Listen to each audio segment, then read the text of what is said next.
A luz do fim de tarde dourava os últimos andares do arranha-céu onde Marcos tinha seu império. De dentro da sala de reuniões mais cara da cidade, com vista para o horizonte de concreto, ele parecia ter conquistado o mundo. Terno impecável, relógio que valia um carro, um ar de invencibilidade que era tão sólido quanto o vidro blindado das janelas. Para todos, Marcos era a definição viva do sucesso. Um self-made man, um titã dos negócios que transformara uma pequena loja de informática em uma gigante do e-commerce. Sua assinatura valia milhões. Seu sorriso, porém, que nas fotografias de revista parecia tão convincente, nunca chegava aos olhos.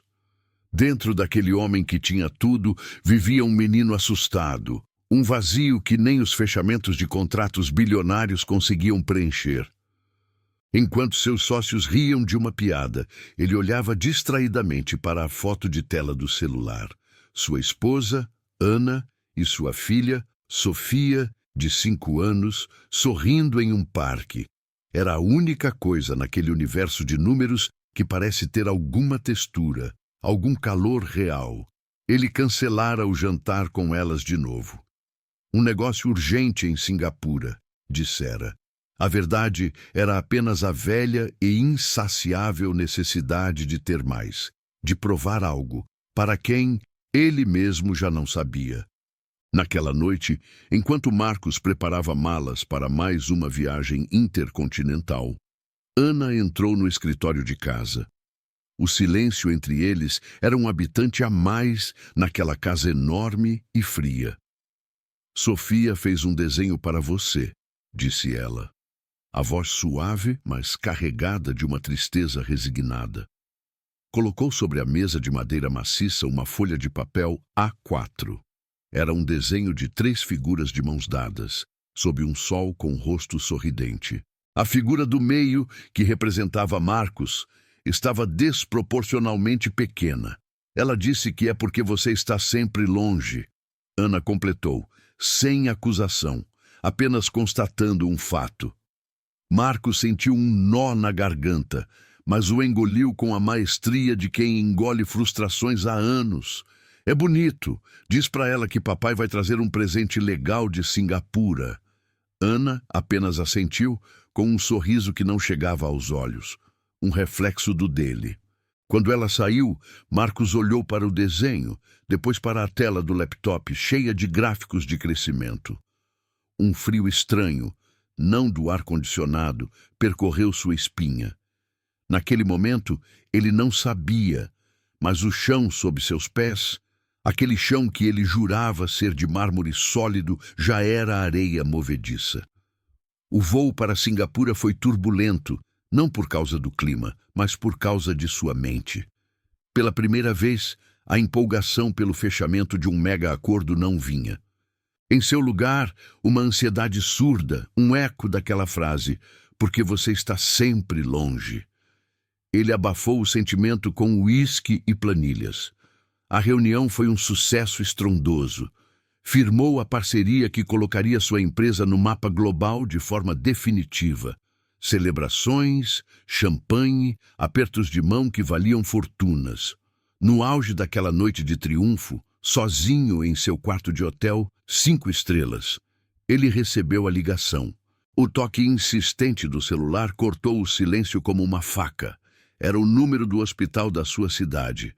O mundo, que minutos antes girava em ritmo de vitória, parou de repente, travado em um quadro surreal.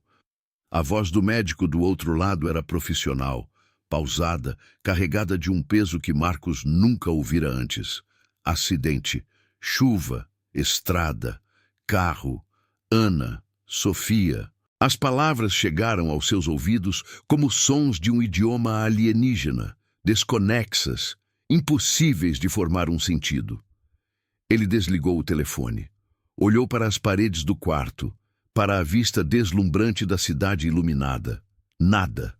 Só um zumbido ensurdecedor no ouvido e uma friagem absoluta que começou no peito e se espalhou, congelando cada célula do seu corpo. Ele não chorou, não gritou. Apenas deslizou pelo chão frio até sentar, encostado na cama, olhando para as mãos vazias. As mesmas mãos que horas antes assinaram um contrato que mudaria mercados, agora tremiam incontrolavelmente, incapazes de segurar nada, muito menos a realidade que acabara de desmoronar sobre ele. Naquele exato momento, no ápice material de sua vida, Marcos perdeu tudo, tudo que realmente importava. E o vazio que sempre sentira não era mais uma sombra. Era um abismo negro, um buraco que engolia toda a luz, todo o som, todo o significado. Os dias seguintes foram um borrão de dor cinzenta. O velório, o enterro, os rostos compadecidos que falavam palavras ocas que ele não ouvia. Ele funcionava como um autômato, vestido com o mesmo terno da vitória, agora um traje absurdamente inadequado para aquele luto. De volta à casa vazia, o silêncio era um monstro tangível. Cada canto ecoava risos que nunca mais existiriam. O desenho de Sofia ainda estava sobre sua mesa. Marcos pegou-o, os dedos acariciando o contorno de sua própria figura pequena, e então algo dentro dele se rompeu. Não era um choro suave, era uma convulsão da alma. Ele caiu de joelhos no chão da sala impoluta, o grito saindo de suas entranhas, cru, animalesco, dilacerante. Por quê? O grito ecoou nas paredes vazias. Onde você estava? Ele não se dirigia a ninguém em particular, até que sim, o rosto congestionado pelas lágrimas e pela fúria, ele levantou os olhos para o teto, como se pudesse perfurá-lo e alcançar o céu. Deus! Rugiu, a voz arranhada pelo desespero. Se existe, se você existe de verdade, me mostre, me dê um sinal. Por que tirar elas? Por que deixar aqui? O que é que eu fiz? Era mais do que uma pergunta. Era um desafio lançado ao vazio, um soco desferido contra o infinito indiferente. Um homem quebrado, questionando a própria existência da luz no momento mais escuro de sua vida. Ele questionou Deus no pior dia. E depois do grito, veio o silêncio. Apenas o som ofegante de sua própria respiração. Nenhuma voz do céu, nenhum raio de luz, nenhum anjo. Apenas a escuridão e o eco de sua própria dor. A resposta, ele pensou com amargura total, era aquele silêncio. A prova final de que não havia nada, ninguém. Apenas um universo frio e acidental. A espiral descendente foi rápida e brutal. A empresa, seu último elo com o mundo, foi negligenciada. Ele faltava a reuniões decisivas, assinava papéis sem ler, tomava decisões irracionais, movidas por uma raiva autodestrutiva. Os sócios tentaram intervenções, depois preocupação, depois afastamento. Em menos de um ano, a gigante que ele construíra começou a ruir. Processos, dívidas, falência. A mansão foi penhorada. Os carros, os relógios, os símbolos de seu sucesso foram vendidos para pagar credores. Marcos, o magnata, se viu aos 40 e poucos anos sem família, sem trabalho, sem lar. E, o que era pior, sem qualquer razão para levantar da cama de um quarto barato de pensão. Ele se tornou um fantasma da própria cidade. A barba por fazer, as roupas surradas, o olhar perdido. Passava os dias sentado em bancos de praça, observando famílias com um aperto no peito que era quase físico. As noites eram combatidas com a garrafa mais barata que encontrava, um esforço desesperado para anestesiar uma dor que parecia óssea. A fé? Aquele grito no quarto vazio havia sido seu último contato com qualquer noção de divino. Deus, concluíra, era uma invenção para os fracos, para quem não suportava a crueldade aleatória da existência. Ele, Marcos, havia encarado o vazio e confirmado. Não havia nada lá. Uma noite de inverno, com um vento cortante que parecia zombar de seu casaco fino, ele se viu sem dinheiro para a pensão. Vagou pelas ruas, até se encolher na entrada de um velho galpão abandonado em um bairro industrial esquecido. A fome era uma dor surda, o frio, aguda. Sentado no chão de concreto, encostado na parede áspera, ele olhou para o céu noturno, encoberto pela poluição luminosa. Nem mesmo as estrelas eram visíveis. A metáfora era perfeita, nem mesmo um sinal, apenas um breu cinza e impenetrável. O desespero daquela noite no quarto de hotel voltou, mas agora sem força para um grito. Era um sussurro seco, uma última rendição. Tudo bem, pensou, fechando os olhos. Não há sinal, não há resposta. É só isso. Era o fundo do poço. Não emocional ou financeiro, mas existencial. A aceitação completa do vazio. Foi então que a porta enferrujada do galpão rangeu. Marcos abriu os olhos, sem interesse, esperando ver outro morador de rua ou um segurança. Em vez disso, uma silhueta se destacou contra a fraca luz da rua. Era um homem velho, carregando um saco pesado. Seu rosto era marcado, mas seus olhos, mesmo na penumbra, pareciam calmos, serenos. Ele olhou para Marcos, não com pena ou nojo, mas com uma simples atenção, como se visse um conhecido. "Faz frio para ficar aí fora, filho", disse a voz, surpreendentemente suave. Marcos não respondeu.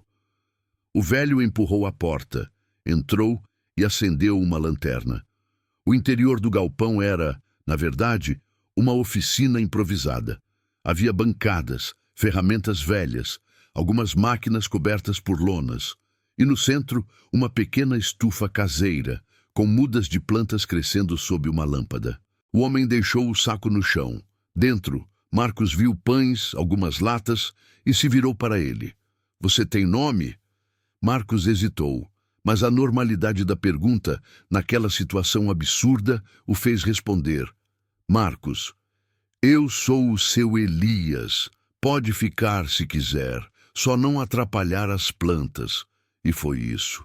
Nenhum sermão, nenhuma pergunta intrusiva, nenhuma oferta de salvação. Apenas um teto e um silêncio que não era hostil. Nos dias seguintes, uma estranha rotina se estabeleceu. Marcos acordava no colchonete velho que Elias arrumou para ele. O velho já estava acordado, regando as plantas, limpando ferramentas, fazendo um café forte em um fogareiro. Às vezes saía e voltava com comida. Oferecia a Marcos sem cerimônia. A princípio, por orgulho residual, Marcos recusava. A fome, porém, falou mais alto. Ele aceitava em silêncio, comendo rápido, envergonhado. Um dia, enquanto comia um pão com manteiga, Elias disse, sem olhar para ele, "Essa samambaia ali quase morreu. Pegou um fungo. Tive que podar quase tudo, deixar só o coração. Olha ela agora." Marcos olhou. A planta, de fato, estava viçosa, cheia de folhas novas. "Por que você fez isso?" perguntou Marcos. Sua primeira pergunta genuína em meses. "Porque ela queria viver", disse Elias, simplesmente. "Só precisei tirar o que estava apodrecendo." A frase ecoou na cabeça de Marcos. Tirar o que estava apodrecendo. Ele começou, quase por inércia, a ajudar. Segurava a lanterna, passava uma ferramenta, regava um canteiro. O trabalho era físico, simples, e tinha um resultado visível. Uma ferramenta limpa, uma planta regada. Era o oposto de seu mundo anterior de ações abstratas que movimentavam números em telas. Aqui, a causa e efeito eram tangíveis. Uma tarde, enquanto consertava a maçaneta solta da porta, sua mão, antes acostumada a assinar contratos, escorregou e ele se cortou. O sangue escorreu. Foi a primeira coisa verdadeira, intensa e presente que ele sentia há muito tempo. Olhou para o corte, para o sangue vermelho e vivo, e uma onda de emoção bruta o atingiu. Não era dor, era a simples constatação. Eu ainda estou aqui. Este corpo ainda está vivo. E junto veio a memória do toque da mão de Sofia, pequena e quente dentro da sua. Desta vez, as lágrimas que vieram não eram de fúria, eram de uma saudade pura e devastadora. Ele chorou em silêncio, encostado na porta. enquanto Elias, do outro lado da oficina, fingia não ver, batendo um prego com cuidado. Foi o primeiro sinal. Não um raio, não uma voz, mas a simples, brutal e bela verdade de sua própria existência. De uma memória de amor que, embora a pessoa não estivesse mais ali, era real e indelével. O amor existira. Isso era um fato tão incontestável quanto o corte em sua mão. E se o amor existira, talvez não fosse a única coisa. O segundo sinal veio semanas depois.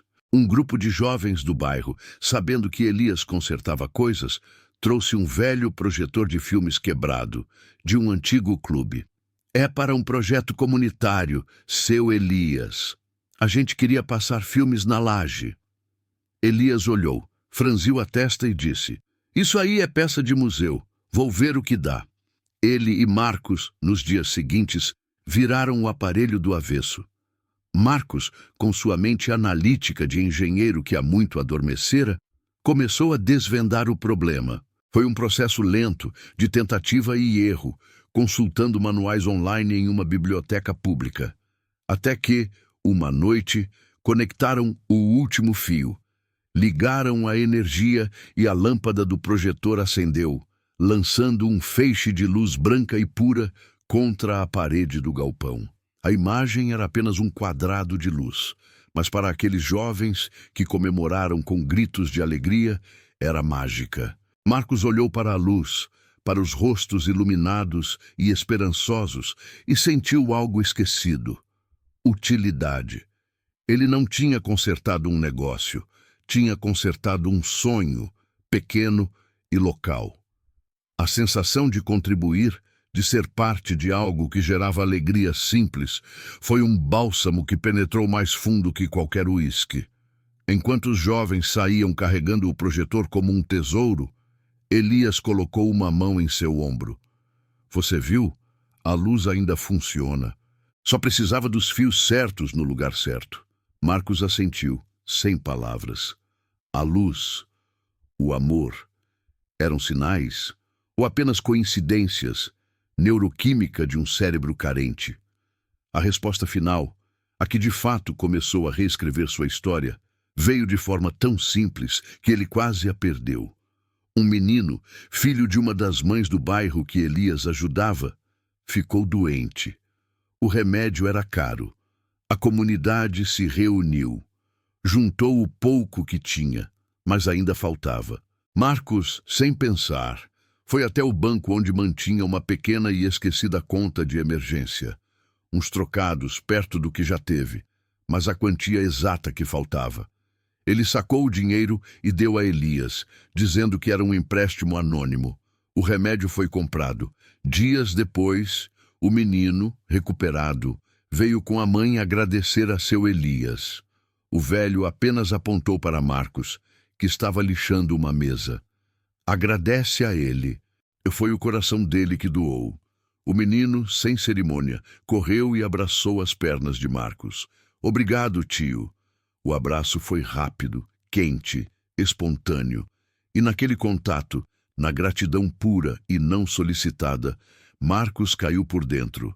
Caiu das alturas de seu isolamento, de sua arrogância de homem quebrado e aterrissou em um chão novo, um chão de humanidade compartilhada. Naquela noite, sozinho no galpão, Elias saíra. Ele olhou para suas mãos, as mesmas mãos que tinham gesticulado em salas de reunião, que haviam tremido de fúria e desespero, que haviam segurado uma garrafa para esquecer. Agora tinham calos, terra embaixo das unhas, a marca do lixa, e tinham também a memória fantasma do abraço de um menino. Ele se ajoelhou no chão da oficina, entre as plantas e as ferramentas. Não havia raiva agora. Havia apenas uma pergunta. Uma verdadeira pergunta, nascida não do desafio, mas da humildade. "Deus", sussurrou, a voz embargada, "foi você em tudo isso? Na samambaia, na luz do projetor, no abraço daquele menino, foi você me respondendo?" O silêncio que se seguiu não era mais vazio. Era um silêncio cheio, cheio do cheiro da terra das plantas, do eco do riso dos jovens, da sensação do abraço. E no meio daquele silêncio preenchido, uma resposta clara e inconfundível brotou dentro dele, não como uma voz, mas como uma certeza que nasceu do seu próprio coração. Eu nunca parei de falar. Você é que parou de ouvir. Era isso. A resposta que reescreveu sua história não foi um milagre espetacular. Foi a samambaia que insistiu em viver. Foi a luz que voltou a brilhar quando os fios foram reconectados. Foi o abraço gratuito de uma criança. Deus, ou o que quer que fosse aquela força de amor e conexão, não respondeu ao seu grito de dor com um tratado filosófico. Respondeu com ações, com a paciência de um velho que oferece um teto sem julgamento, com a resiliência silenciosa da natureza. Com a gratidão dos outros, respondeu devolvendo a Marcos a capacidade de ver, de ouvir e de sentir os pequenos milagres cotidianos que ele, em sua corrida arrogante, sempre ignorara. A resposta foi um processo, não um evento. Foi a reescrita lenta e paciente de sua história, trocando a trama do ter pela trama do ser e do servir. Marcos não virou um pastor, nem um monge. Ele se tornou um homem novo. Continuou na oficina com seu Elias, que se tornou um amigo e um sábio guia silencioso. Juntos, expandiram o projeto. A oficina virou um ponto de encontro comunitário, onde se consertavam eletrodomésticos doados, se ensinavam ofícios, se cultivavam hortas em pequenos espaços. Marcos usou seu conhecimento de negócios, não para acumular, mas para estruturar pequenas cooperativas. A dor pela perda de Ana e Sofia não desapareceu. Ela se transformou. De um buraco negro que sugava tudo, tornou-se uma fonte de compaixão. Cada criança que ele ajudava, ele via um reflexo de Sofia. Cada família que se reunia lembrava-o do amor que teve e que, agora, canalizava de outra forma. Sua história foi reescrita. Da página que terminava em um grito de desespero no frio, novas linhas foram sendo traçadas, não com a tinta do sucesso financeiro, mas com a tinta da resiliência, da humildade e do amor em ação. A pergunta lancinante do seu pior dia encontrou uma resposta nos atos mais simples e verdadeiros. E ele descobriu que, às vezes, Deus não sussurra nos ouvidos. Ele planta samambaias, acende projetores e manda abraços inesperados, esperando apenas que tenhamos olhos para ver e coração para entender que a maior resposta, muitas vezes, está no próximo passo que damos para fora de nós mesmos. E você, que chegou até aqui nesta história, em que momento da sua jornada você está? Já se encontrou em um dos piores dias, gritando perguntas ao céu e ouvindo apenas o silêncio? Talvez, como Marcos, você esteja procurando a resposta nos lugares errados, esperando um estrondo, quando ela está no sussurro do próximo gesto de bondade, na pequena coisa que ainda te faz sentir vivo, na oportunidade de ajudar alguém, mesmo quando você se sente quebrado. A jornada de Marcos nos mostra que o fundo do poço pode ser, na verdade, o chão firme de onde uma nova construção começa. Que a fé não é sobre ter todas as respostas, mas sobre aprender a fazer as perguntas certas e ter coragem de ouvir as respostas que vêm disfarçadas de vida comum. Se esta história tocou seu coração, se fez você refletir sobre seus próprios sinais, seu próprio caminho, então ela cumpriu seu propósito. Deixe nos comentários o que você achou. Compartilhe com alguém que precisa ouvir essa mensagem hoje. E se quiser continuar essa jornada de transformação conosco, se inscreva no canal e ative o sininho.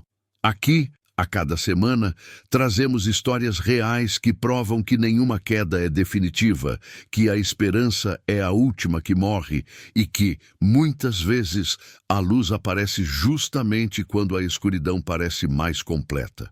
A sua história também pode ser reescrita. A jornada continua.